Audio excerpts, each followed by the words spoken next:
Hi everyone, welcome to the Costa Rica Frika video on the Costa Rica Cultural Exchange Program, specifically about the high school group cultural exchange program between Costa Rica and the United States.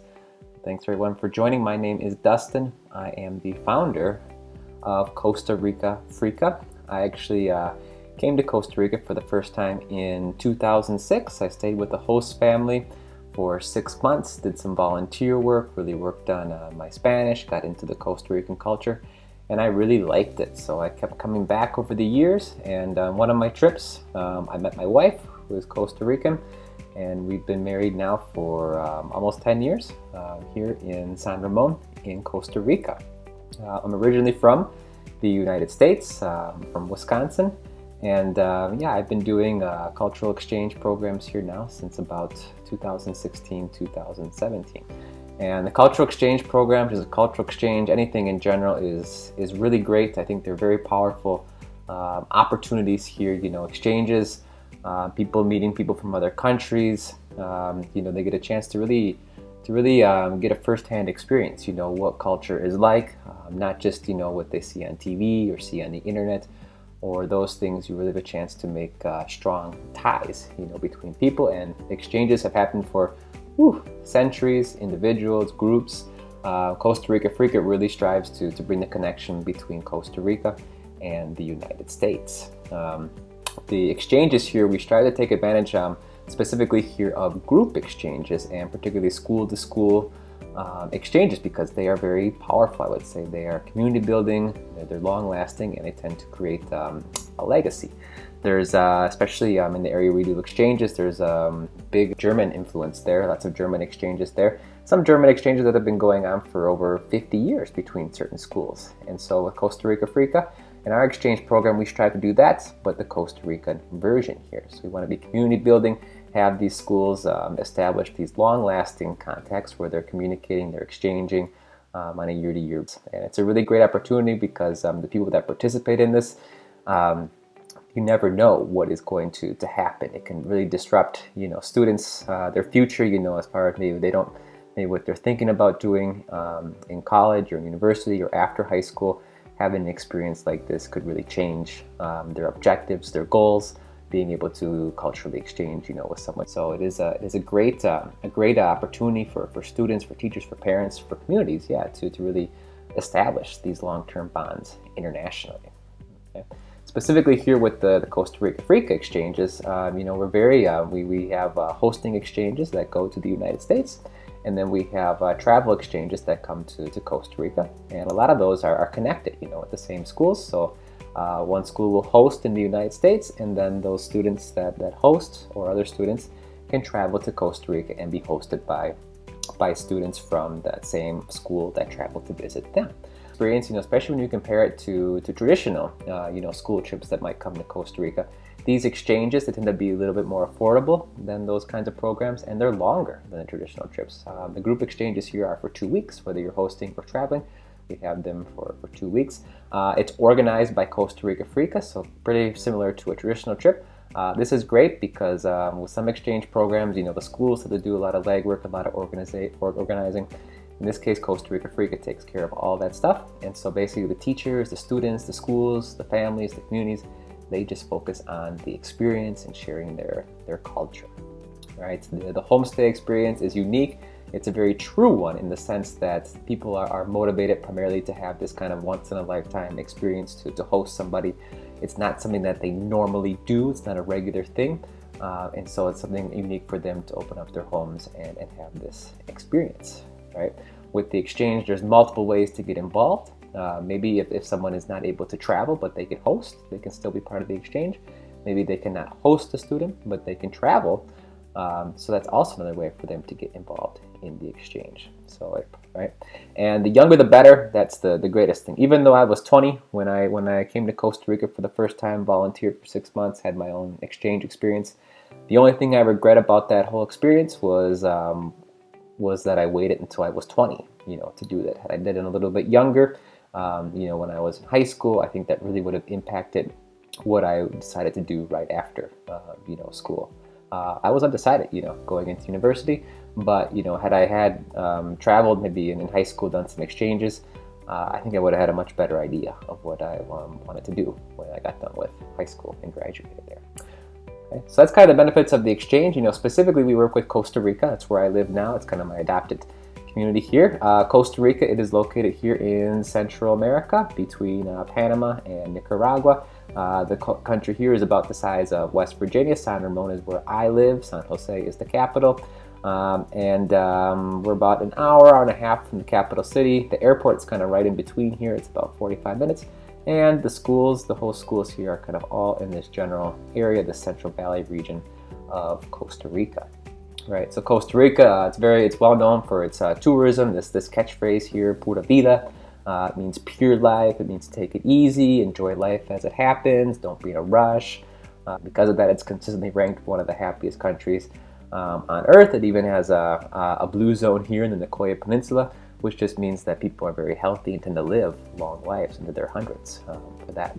So they got that going for them. It's naturally beautiful. They have volcanoes, rainforests, waterfalls, beaches, and tourism is the #1 industry here. And so they really promote that. The wildlife, those things, conservation they have here. And it's also a safe and developed country. Costa Rica has no military. They abolished that in the 1950s. And so they've invested in healthcare and in education.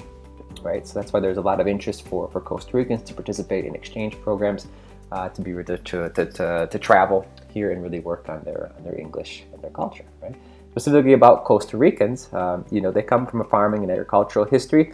Like most countries here, it's a little bit more recent, though, I guess, in Costa Rica compared to the United States, where people are kind of leaving the farms, come into the cities now to get education, to get better jobs.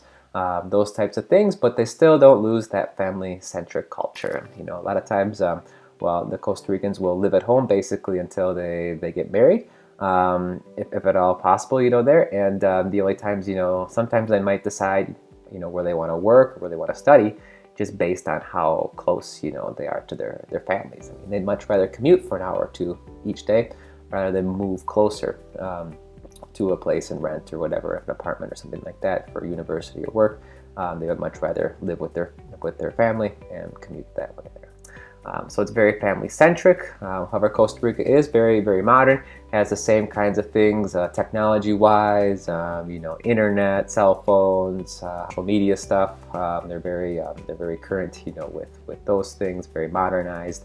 Electricity all over the country. Because they are motivated to participate in these exchange programs because they want to improve their English. I mean, English tourism is the #1 industry here.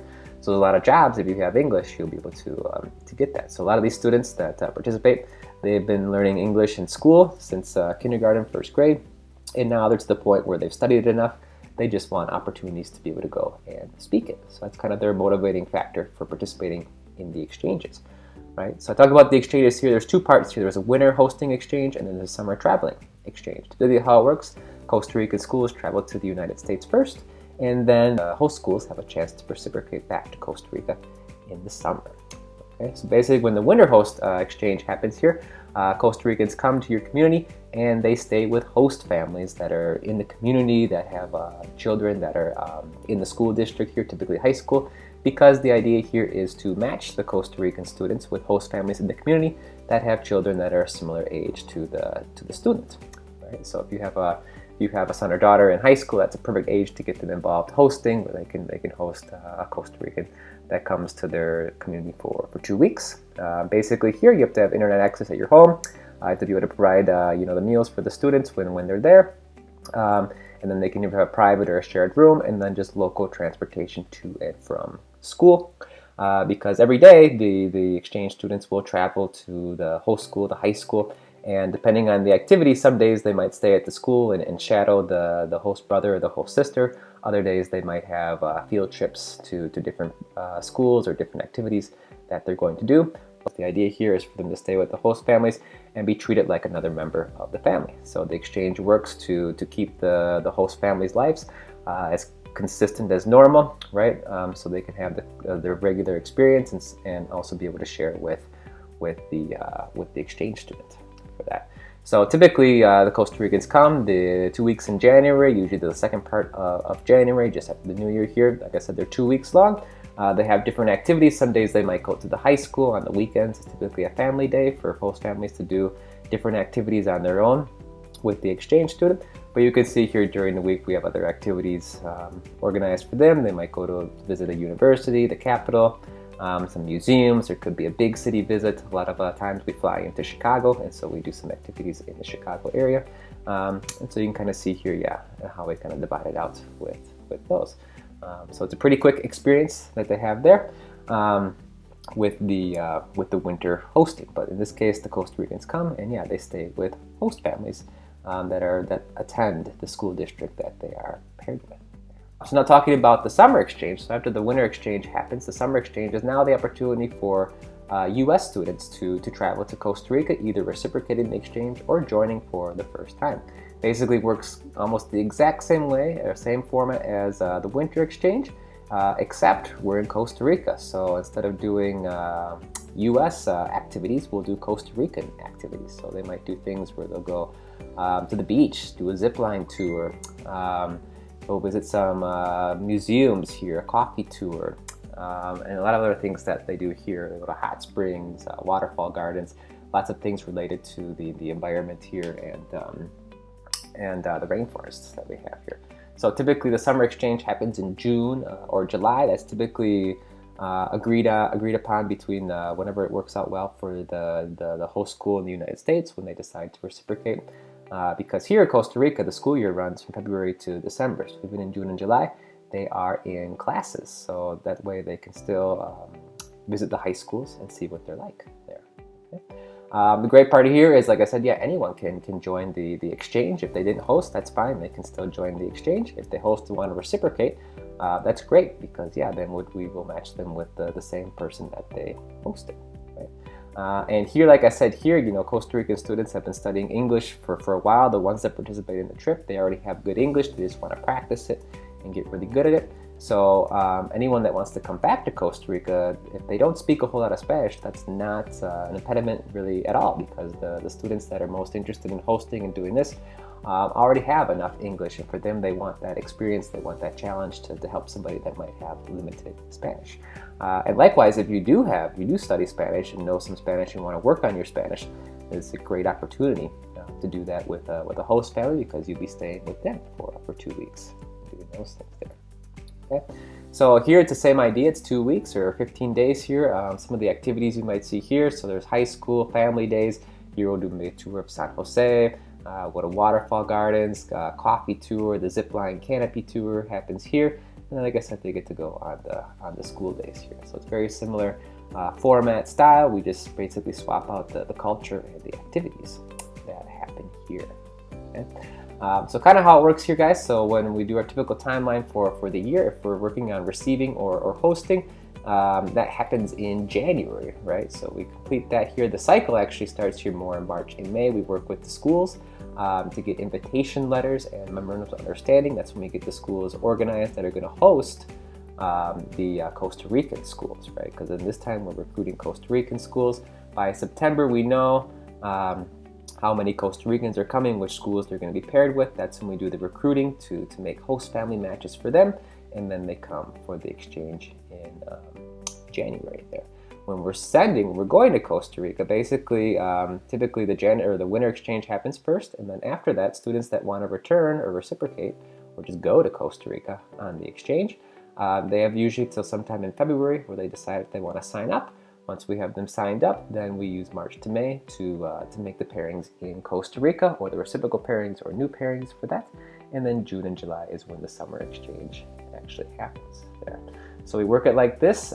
This way, this is kind of the year-long cycle. And the idea here is to do these every 2 years. So maybe in 2022, you're hosting a group, and then you're traveling to Costa Rica. 2023, you're taking that year off, and then 2024, you're coming back and doing it again. So that way, more students have the opportunity to do this throughout their high school career. This is really the best time to get in and involved with this. And so we match these schools, and the idea is for them to have the same partners for every 2 years to be able to have these opportunities to both host and send. Right, so that is the main idea for this. If you look if you're watching this on YouTube, I'll have in the comments here or in the description some links to the websites that you can see for the specific hosting exchange we have coming up this year, and information for summer exchanges for next year. So this is kind of a general video to give you an idea of what it's like, kind of what our goals are for the exchange. If you're a parent, a student, a teacher, an administrator, really we're really looking to make as many pairings as possible between Costa Rican schools and United States schools to really harness the power of these group exchanges and really give your community something that can be long lasting. So thank you guys. We're having so much fun. It's just fantastic.